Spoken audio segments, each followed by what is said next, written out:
Orang yang gampang kena pelet atau guna-guna, satu adalah sombong. Kenapa sombong kena? Mudah kena pelet? Karena dia sifat iblis gitu.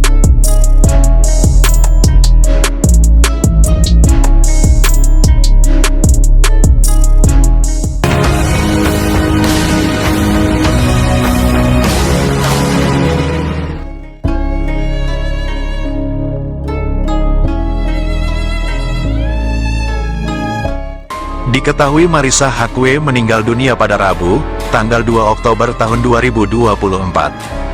Kepergian artis senior ini mengejutkan dunia hiburan tanah air, terutama keluarga dan kerabat dekatnya. Pasalnya Marissa Haque tak pernah dikabarkan sakit. Kondisi Ikang Fauzi, suami Marissa Haque pun menjadi sorotan. Pasalnya semasa hidup, Marissa Haque terlihat selalu mendukung dan setia berada di samping Ikang Fauzi. Kini Marissa Haque meninggal dunia, Ikang Fauzi mengaku kehilangan motivasi hidup. Hal itu disampaikan Ikang Fauzi saat ziarah ke makam Marissa Haque di TPU Tanah Kusir, bersama dua putrinya, Isabella dan Chiki, pada Sabtu, tanggal 5 Oktober tahun 2024. Pada kesempatan itu, Ikang terlihat mengenakan pakaian dan kacamata hitam. Tahan air matanya tumpah, Ikang Fauzi jujur tak punya motivasi hidup sepeninggal istri tercintanya. Saya emang sekarang belum memutuskan apa-apa yang jelas, tapi Marissa juga pengen lihat saya produktif lagi karena emang prinsipnya dia jadi orang yang bermanfaat dan apa yang saya lakukan pasti didukung dia. Tapi ya memang saya sekarang gak punya motivasi hidup, saya gak tahulah, ungkap Ikang Fauzi didampingi putrinya, Bella, dilansir dari YouTube Intense Investigasi, Minggu, tanggal 6 Oktober tahun 2024. Bella menegaskan ucapan ayahnya itu lantaran masih proses karena masih berkabung. Itu proseslah, timpal Bella. Insya Allah sih saya harus yakin benar perjalanan istri saya ke jannah dalam keadaan baik, diampuni segala dosanya, diampuni Allah SWT, dilapangkan kuburnya dan itu harapan saya sekarang cuma kita berdoa aja, ungkap Ikang Fauzi. Penyanyi rocker ini pun berharap agar bisa dipertemukan kembali kepada istri tercinta di surga. Insya Allah di sini kan adem, dan suatu saat kita dipertemukan lagi bersama-sama amin. Kita larut dalam keseharian, kadang-kadang kita suka lalai, karena istriku bagian besar dari kehidupanku. Apalagi dia istri yang soleha, dia orangnya pintar, sambung Ikang. Diakui Bella, sejak meninggalnya sang ibunda, kini suasana rumah menjadi berubah. Bahkan, untuk makan bertiga pun terasa hampa. Syok lah, kita bertiga sekeluarga nggak ada yang enak, makan gak enak, tidur gak enak, karyawan baru dapat musibah gak ada yang siap, ujar Bella. Kita mencoba untuk menerima dan melihat apa yang Allah ambil, kata Ikang. Kisah asmara Marissa Haque dan Ikang Fauzi bermula dari cinta lokasi alias cinlok. Mereka pertama bertemu di film Tinggal Landas Buat Kekasih yang dirilis pada tahun 1984. Setelah beberapa tahun bersama, keduanya memutuskan untuk menikah pada tahun 1986. Sebelum menikah, hubungan keduanya sempat berliku, di mana Marissa terus berupaya meluluhkan hati ibu mertua, Setia Nurul Mulyawati. Di saat pertama berjumpa dengan ibu almarhumah, sejujurnya saya merasa agak takut, karena penampilan ibu layaknya ibu pejabat di era Presiden Soeharto yang anggun dan penuh karisma, ungkap Marissa dalam sebuah tulisan di blog pribadinya pada 2011 silam. Marissa, yang memiliki darah campuran Madura, Belanda, Pakistan, dan Prancis, bercerita bahwa dia melakukan berbagai upaya untuk mendekatkan diri dengan Ibu Ikang, termasuk membawakan buah tangan. Namun, ternyata, Ibunda Ikang Fauzi sudah jatuh hati dengan Marissa sejak pertemuan pertama. Ikang Fauzi suamiku mengatakan, tanpa diplomasi membawa ini dan itu pun, Ibu Yuya sudah jatuh hati kepadaku yang sangat perempuan, kenang dia. Kisah cinta mereka juga sempat diwarnai drama, salah satunya karena kehadiran mantan kekasih Ikang, Christine Panjaitan. Namun, hal itu tidak menjadi penghalang bagi cinta mereka yang akhirnya menikah pada tanggal 3 Juli tahun 1986. Pernikahan mereka lalu dikaruniai dua anak perempuan yakni Isabella Mulyawati Fauzi dan Marsha Cikita Fauzi. Kedua putrinya, kini mengikuti jejak orang tua mereka di dunia hiburan. Terkait dengan keharmonisan rumah tangganya, Marissa sempat mengungkapkan kuncinya, yaitu pentingnya saling mendukung satu sama lain. Kuncinya semua kembali kepada pasangan kita. Sejauh mana pasangan suami atau istri dapat saling mendukung satu dengan lainnya, sehingga mampu selalu membuat nyaman hati pasangannya. Dia juga menegaskan bahwa tujuan dari pernikahannya dengan Ikang Fauzi adalah untuk selalu satu suami dan satu istri sampai maut memisahkan. Kami berdua memang bukan pasangan yang luar biasa sempurna.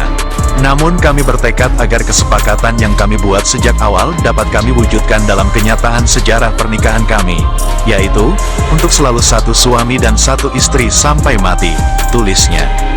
Kabar yang kedua, Marissa Haque dan Ikang Fauzi ungkap sudah siapkan warisan untuk anak-anak.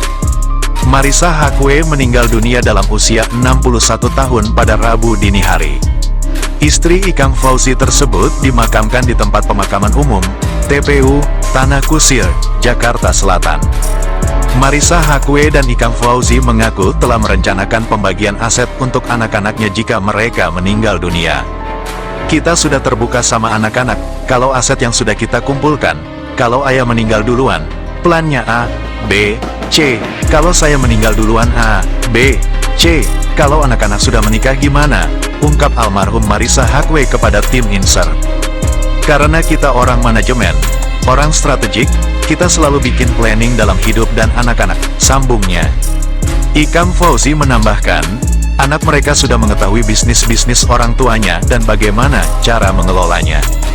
Aku sudah tahu, terutama Bella yang sudah sering ikut aku, punya bisnis di mana saja, dia tahu, imbu Ikang. Ikang Fauzi dan Marissa Haque juga tidak keberatan jika kediaman mereka harus dijual ketika mereka meninggal. Kan sudah diajarin di Al-Quran, apapun bagian kalau memang lebih layak dijual, dijuallah, ujar Ikang Fauzi. Tapi dengan harga tidak kelihatan butuh uang, gitu ya, pungkas Marissa Haque. Kabar yang ketiga, tangis haru di makam Marissa Haque, Syahnas bagikan momen menggugah hati.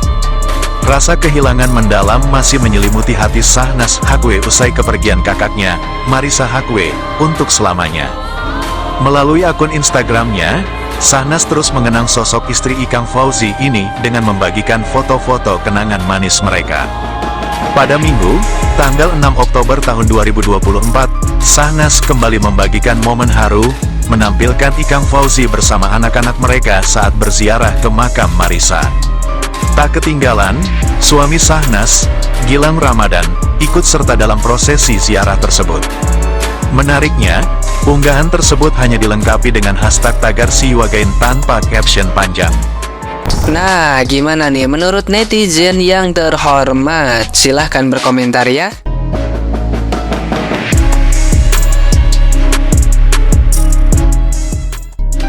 Makanya orang mudah kena santet adalah orang yang jarang sekali bangun malam. Ya, tidurnya akhirnya bangunnya kesiangan. Itu mudah banget disantet orang. Kenapa? Sukmanya sering melayang, mudah itu digoda, dimainin sama setan. Orang yang gampang kena pelet atau guna-guna, satu adalah sombong. Kenapa sombong kena? Mudah kena pelet? Karena dia sifat iblis ini. Sombong sedang Allah. Siapapun yang berani sombong berarti mencuri haknya Allah. Kedua, orang yang pelit mudah kena santet, pelet, atau semacamnya. Orang pelit itu temannya setan. Sedangkan rezeki kita sebagian kecil milik orang lain, jangan ditahan. Ketiga, berani orang tua terutama ibunya, karena termasuk anak durhaka, Allah pun benci. Tiga kelompok ini otomatis, tiga sifat ini otomatis jauh dari Allah, tidak pernah ibadah. Ya, hati-hati. Ini namanya burung perkutut, namanya songgoratu. Kalau setiap malam Jumat itu biasanya kalau ada bahaya datang, terutama kalau misalnya ada orang yang mau nyantet atau apa ya, dia bisa berubah menjadi ular. Aku melihat di sini kayak ada arwah yang terkurung di boneka ini. Mbak yang pimpin ritual prosesi ulang tahun Marissa? Kita secara Islam aja ya, kita mau melakukan prosesi mengucapkan selamat ulang tahun untuk almarhum Bunda Marissa Haque ya.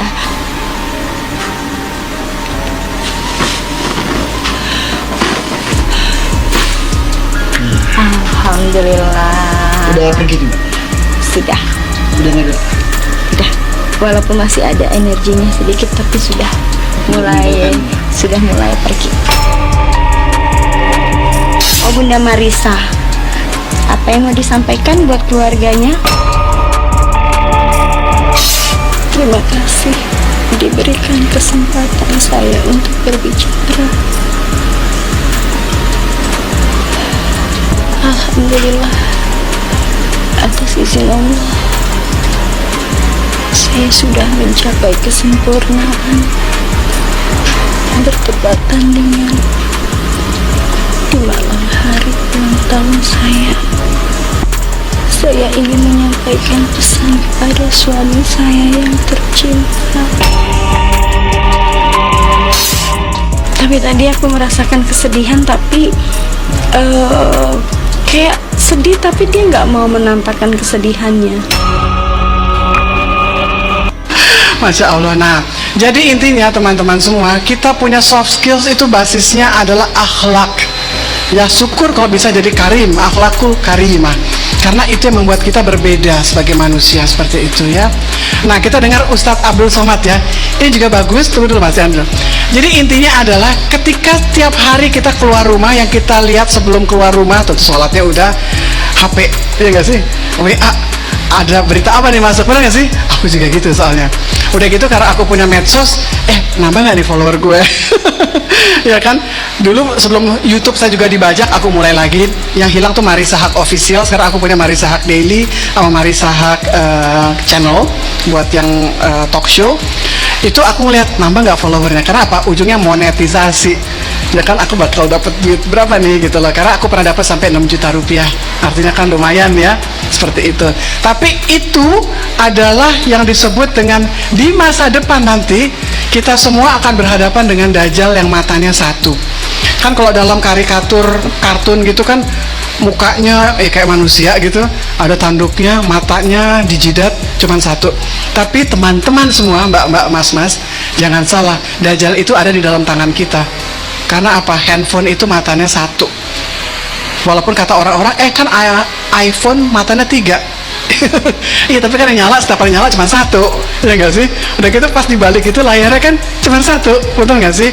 Jadi gangguan kita adalah ketika time consuming kita tends to more to HP live, betul nggak sih? Contoh gini, udah azan nih, ya udah kan kita pengen sholat nggak telat dong. Itu kan kita pikir maghrib, di sini maghrib jam berapa nih?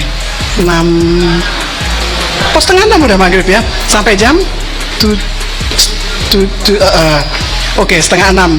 Terus 5:30-nya naik nih 15 menit, azannya baru selesai. Masih ada sejam, ntar dulu gue balas dulu nih. Ya nggak sih? Kan ada komen tuh di Instagram. Itu kan kita pikir mau 1, 2, tiba-tiba yang komen banyak nih. Itu bisa loh habis setengah jam. Pengalaman pribadi. Jadi ini reminder gitu ya, bahwa aku juga tergoda oleh si mata satu itu gitu ya. Nah, bagus sekali apa yang dikatakan oleh Ustadz Abdul Somad. Coba deh Mas, yang ini. Kalau tidak diajak memikirkan agama, dia akan memikirkan selain agama. Kepala mesti diajak memikirkan nanti kalau saya mati apakah husnul khotimah. Selama di alam barzah apa yang mengalir. Ketika bangkit di padang mahsyar siapa yang melindungi saya. Nanti kalau saya mati siapa yang berikan syafaat kepada saya. Meniti titian siratal mustaqim siapa yang menyelamatkan saya. Saat saya nanti akan di pintu surga neraka siapa yang menyelamatkan dari azab Allah. Makanya surat dari An-Naba amma yatasaalun itu sampai akhir itu semuanya mengajak kita berpikir tentang mati. Maka Syekh Muhammad Abdul kalau ngajar tafsir dia dari juz 30. Supaya apa? Supaya kita berpikir bagaimana nanti mati, bagaimana nanti akhirat, bagaimana nanti kehidupan sana, bagaimana. Kalau tidak kepalanya akan mikir terus, apalagi apalagi sekarang hidupnya konsumtif, jalan-jalannya ke mall, Bener kan? tontonannya medsos, yang dilihat setiap hari flexing, yang dipertontonkan adalah artis iklan barang, yang diperlihatkan setiap pergi Kayaknya aku deh. toko, mall, shopping. Nah, kepikiran ini terus bekerja, kebutuhan, keinginan tanpa sesuai dengan kemampuan. Seperti itu. Betul apa betul? Betul ya. Juga terjadi pada saya gitu ya. Cuman saya mencoba sedikit meredefinisi. Apa redefinisi yang saya lakukan? Bahwa benar saya melakukan flexing. Flexing tahu nggak kira-kira maknanya apa? So, do you understand what flexing means? Flexing, F-L-E-X-I-N-G. Yeah. Not financing, but someone who show off too much for something. Like when I'm wearing this dress, so I'm showing to you, look at my dress, isn't it beautiful? Such as like that. That's flexing. But that's okay if in certain amount of events or occasion. But if too much, it will ruin you. So it will kill you as well. Jadi mas-mas mbak-mbak, aku flexing sih. Kayak tadi aku bilang, bagus gak sih baju aku, lumayan lah ya. Ini endorse semua. Ini pengakuan dosa ya. Jadi rok saya dari namanya Nadira Muslim Shop gitu ya. Atasnya juga, dan aku suka karena ada embroidery. Kalau mau cek boleh, Nadira Muslim Shop. Harganya terjangkau. Di dalam harganya berapaan? Paling mahal 250.000. Itu kalau buat kita terjangkau gitu ya. Terus juga saya pakai hijabnya dari anak yang membuat produk Cikigo gitu ya. Dijualnya berapa harganya? Karena dia juga donasi ke Palestina, dia jual 175.000, yang 75 dia kumpulkan buat dia kirim. Seperti itu ya. Jadi ada unsur dakwah dan kebaikannya. Emang apa gambarnya? Dengan cara gambar Upin Ipin, di sini dia pakai apa yang semangka ya. Nah, ini flexing saya nih, ya kan? Kelihatan nggak mas-mas mbak-mbak? Nah, di sini apa? Ini rumah sakit Islam di Gaza yang dibom, gitu ya. Dan di belakangnya ini